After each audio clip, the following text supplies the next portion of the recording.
તો આપણે પાટણ જતા હતા તો મસ્ત મજાની ભાઈ ભૂખ લાગી ગઈ અને જમવાનો ટાઈમ થઈ ગયો છે અને આપણે પહોંચી ગઈ મસ્ત મજાની ભાઈ દેશી હોટલ ધાબામાં અને પંજાબીનો ભાઈ ઓર્ડર કર્યો છે પનીર ટીકા મસાલા ઓર્ડર કર્યો હમણાં આવે મસ્ત મજાનું જમી અને પછી જવું છે પાટણ. તો હાલો હવે આપણો ઓર્ડર આવે ને એને કહેતા જલ્દી કરો, ભૂખ બહુ લાગી છે. આપણો ઓર્ડર આવી ગયો છે અને પનીર ટીકા છે, એક કંઈક મિક્સ વેજ છે અને દાળ ભાત છે. આપણે દાળ ભાત નથી મંગાવ્યું, દાળ ભાત મંગાવ્યા છે, પાપડ અને રોટલી છે, ડુંગળી અને છાશ આવશે હમણાં. હવે તો ભરપેટ ખાવાનું ખરીને પછી નીકળી પાટણ બાજુ.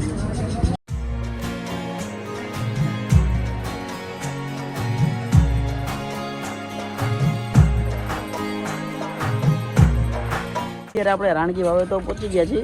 અત્યારે અહીંયા ઘણું બધું ટ્રાફિક છે ભાઈ, બહુ જોરદાર ટ્રાફિક છે. અને જુઓ ને આમ આગળ તો ઓલી બાજુ હતું ને બહુ ટ્રાફિક હતું તો અને ગાડીઓ પણ એટલી છે, ટ્રાફિક બહુ જાજુ છે એટલે મસ્ત મજાની આપણે ગાડીએ પાર્ક કરી છે. અને હવે આપણે જઈએ અંદર અને શું અંદર જોવાલાયક છે, એક સહસ્ત્રલિંગ તળાવ કરીને છે અને રાણકી વાવ છે તો બે તમને દેખાડશું.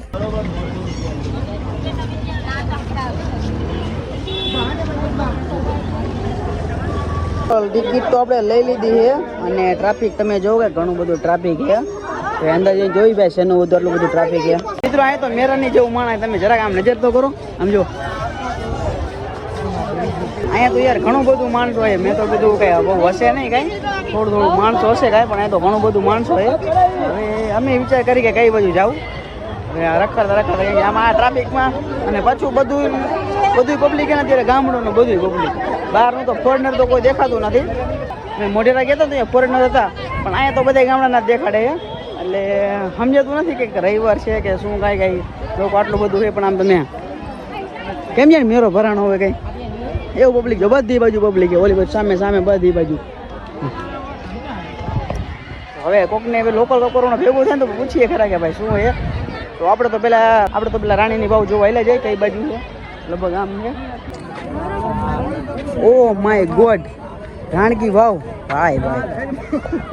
તો ફાઇનલી મિત્રો પહોંચી ગયા છીએ ને આપણે. હવે જોઈ લે રાણકી વાવ કેવી છે. તો ધીમે ધીમે નીચે ઉતરી, પાણી તો અંદર હવે કેવું છે જોવા જાય.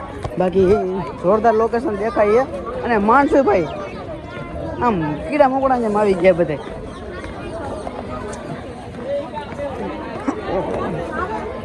મિત્રો આપણે રાણકી વાવ પાટણની અંદર આપણે નીચે એકદમ આવી ગઈ તળીએ અને કંઈક જો આ રીતનો એક સીન છે પણ પાણી નથી. મને એમ કે અહીંયા પાણી હશે ને અહીંયા લગભગ બધું ભરેલું હશે આ બધું, પણ પાણી નથી અત્યારે, લગભગ વરસાદ નહીં થયો હોય. બાકી તમે જુઓ ને એનું શિલ્પકામ બહુ જોરદાર છે. તમે જો આખે બધું કોતરણીથી બનાવેલું છે અને આખે પાણાનું બનાવેલું છે. અત્યારે જો થોડુંક રિપેરિંગને બધું ચાલુ હોય પણ જે ઓરિજિનલ હશે ને એ આખે પાણાનું કાયદેસર કટિંગ કરીને હાથેથી કટિંગ કરીને બનાવેલું છે. અને બધી બાજુ તમે જુઓ ઠેઠ બધું એમાં ભગવાનની મૂર્તિ ને બધું છે. એમાં તમે જો સામે પેલા જુઓ ને ગણેશ ભગવાનની મૂર્તિ છે, પછી અમુક તો ભગવાન માતાજીનું શું કે ઓળખાતા નથી પણ ગણેશ ભગવાનની સૂંઢ ઉપરથી ઓળખાય છે. અને બધા ભગવાન માતાજીના ફોટા ને બધું અહીંયા બનાવેલું છે. અને જો આપણે પગી ભાઈ છે એ અંદર જવા દેતા નથી. તો ભાઈ એક નંબર છે ને મજા આવી ભાઈ, લોકેશન એક નંબર. તમે અહીંયા આવો ને પણ થોડું ટ્રાફિક એટલે યાર થોડું પૂરું થઈ જાય. બાકી બહુ મસ્ત લોકેશન છે અહીંયા. તમે અહીંથી જોવો ને આમ તમને આપણે એમ લાગે કે આપણે આમ ઐતિહાસિક વસ્તુમાં જોવા ગયા હોય, આમ બહુ પુરાની વસ્તુ એવી છે. અને તમે જો અત્યારે જર્જરી થવાની જે ક્રેકો પડેલી છે એટલે ઘણું જૂનું છે અને બધું પાણાનું કામકાજ છે, પથ્થરથી બનાવેલું. તો જોઈ લો મિત્રો આ બધું છે ને બધું જે સ્ટ્રક્ચર જે બનાવેલું હોય ને ખાસ એ જોવા માટે તમારે અહીંયા આવવું જોઈએ. પણ જે આ વસ્તુ જે સ્ટ્રક્ચર જે બનાવેલું હોય ને તમે સામાન્ય ખાલી કોમન એક વિચાર કરો કે એ જમાનાની અંદર આટલું બધું કટિંગ કરવું એટલે ક્યાં ગયું, તમે કેવડી મહેનત હશે એની. અને હાલમાં તમે અત્યારે આટલા આધુનિક જમાનામાં તમે આવું કટિંગ કરવા તમે જાઓ ને તોય ભારે મહેનત પડે. અત્યારે તો ટેકનોલોજી થઈ ગઈ છે, માનો કે CNC મશીનમાં તમે કટિંગ કરી નાખો અથવા 3D પ્રિન્ટરમાં તમે કરી નાખો. પણ એ જમાના તમે જરાક વિચાર કરો કે ત્યારે એ જમાનામાં પથ્થરને કઈ રીતે કાપીને આવું બનાવ્યું હોય છે. એ તો તમે જે ઉપરનું અત્યારે જે જોવો છો ને એ પહેલાં આવું જ કંઈક હતું અને અત્યારે એ કાંઈ છે જ નહીં, એકદમ શૂન્ય થઈ ગયું છે.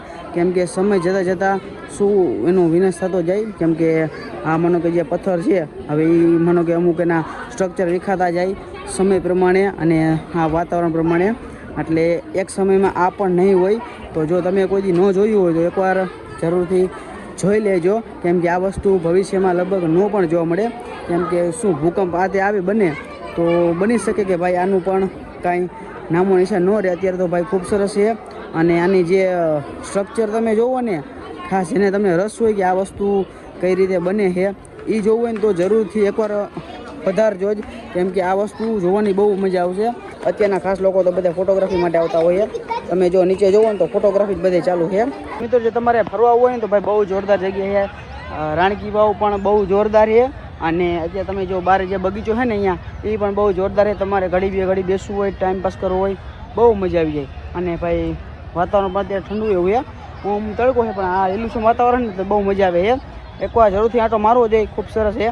બાકી બગીચો તમારે જોવો હોય તો મોઢેરા આપણે સૂર્ય મંદિર તમે જોયું હોય ને તો સેમ એના જેવો જ છે.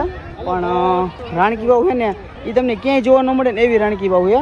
એટલે કે રાણીની વાવ, રાણકી વાવ કહેવાય ને રાણીની વાવ બે કહેવાય. આપણું ભારત છે, આપણું ગુજરાત છે, એ બધું છે ને આપણે ખાસ આવા સ્ટ્રક્ચરના લીધે જ આપણું પ્રખ્યાત છે. જેમ કે આપણું ઐતિહાસિક પુરાણ કહેવાય, એટલે કે આપણું આ ધરોહર કહેવાય, આપણી ભારતની ધરોહર કહેવાય. અને સાચવવી પડે.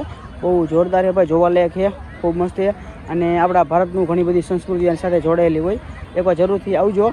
તથા પાટણમાં આપણે પટોળા મળે, તમને ખબર છે ને પટોળા, તમે આવો ને પાટણની અંદર એટલે બધે બોર્ડ મારેલા છે, પટોળા હાઉસ, પટોળા આ તે ઘણું બધું છે.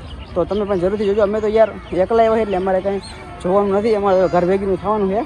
બાકી તમને જો આ બધું ગમ્યું હોય તો વિડીયોને ભાઈ લાઈક કરી નાખજો. એકચ્યુઅલીમાં આટલું બધું બોલીને હવે મને ભાઈ મસ્ત મજાની તરસ લાગી ગઈ. હવે કે ઠંડુ પાણી, મીઠું ને ઠંડુ પાણી મળી જાય ને તો ભાઈ આખા થઈ જાય. તો હવે આ બાજુ જાય છે, કેવું પાણી ઠંડુ મળે છે, મજા આવી જાય. એવી કંઈક સમજાતું નથી કે હવે લોકલે કંઈ મેળવ્યું એના કર આપણે પૂછે.